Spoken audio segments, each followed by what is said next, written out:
At some point, everyone who wants to play piano needs to spend some time on splitting mind to achieve hands independence. There's an interesting concept of splitting a mind in a book called The Name of the Wind by Patrick Rothfuss. So the main character was instructed by his mentor to play a game in his head. One part of his mind was supposed to hide some imaginary stone, while the other part tried to find it. Of course, we don't need to go that far, but hands independence is a crucial thing when playing piano, and there are many nice ways to practice it. So as you play more and more advanced pieces on the piano, you will start noticing that differences between what left and right hand play is getting bigger and bigger over time.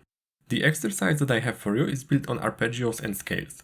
What I'm trying to achieve is to create a pattern which forces your mind to focus independently on what left and right hand play. Because if I have a pattern like this,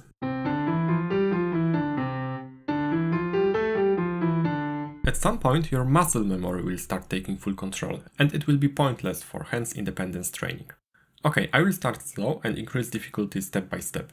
The hardest version of this exercise will be presented at the end of the video. Left hand will be playing arpeggio based on basic chord notes. I'm using D major, but any scale will be fine. D major chord is built with D, F sharp and A, and I'll be only playing those notes. So the arpeggio looks like this. D, F sharp A, D, F sharp A, D, and the same when going back. A, F sharp, D, A, F sharp, D. If arpeggios are not really your thing, it would be good to spend some time on this pattern until you really feel comfortable playing it. Right hand will only play scale, so since we have D major arpeggio on the left, I will play D major scale with right hand.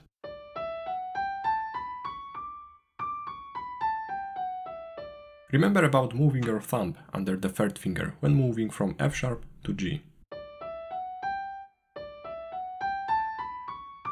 And after reaching D, I'm going back. So D at the beginning and end is repeated. Okay, so to start slow and warm up a little, let's play single note with right hand while going with the arpeggio up.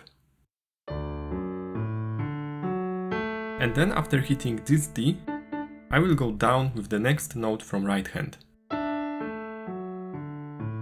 And so on.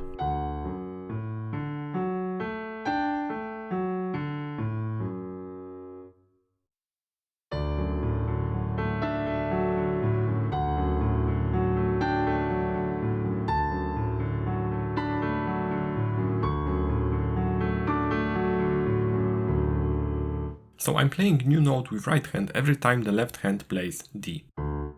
Now let's play one note with right hand for every 3 notes played by left hand.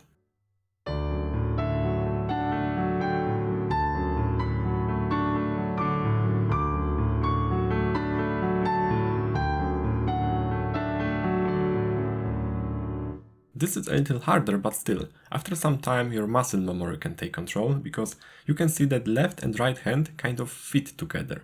So 2 notes when going up with left hand, 2 notes when going down, and the whole pattern ends at the same time here when we are on the higher D and here on the lower D. Much more difficult version, which will force you to think independently about these 2 patterns, is this. So right hand plays 1 note for every 2 notes played by left hand. And now it won't fit anymore.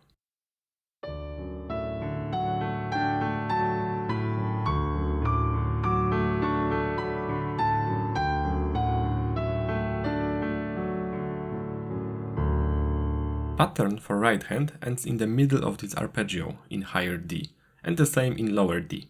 You can feel that something is not right, but this is a great way of focusing separately on both hands. Okay, and now the final version. Instead of playing arpeggio based on only one chord, I will change chords. We are in D major, so I will play progression 1, 6, 4, and 5. So starting with D major, D, F sharp, A like before, then B minor, B, D, F sharp,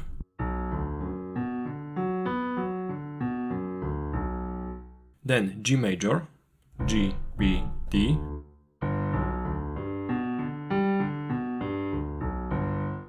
and last A major, A, C sharp and E.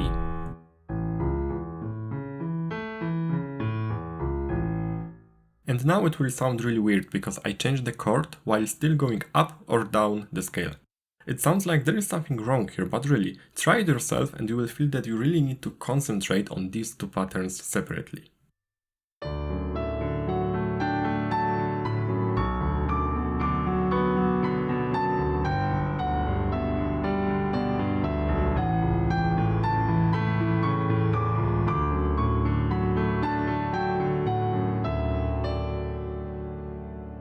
Okay, that's all for today.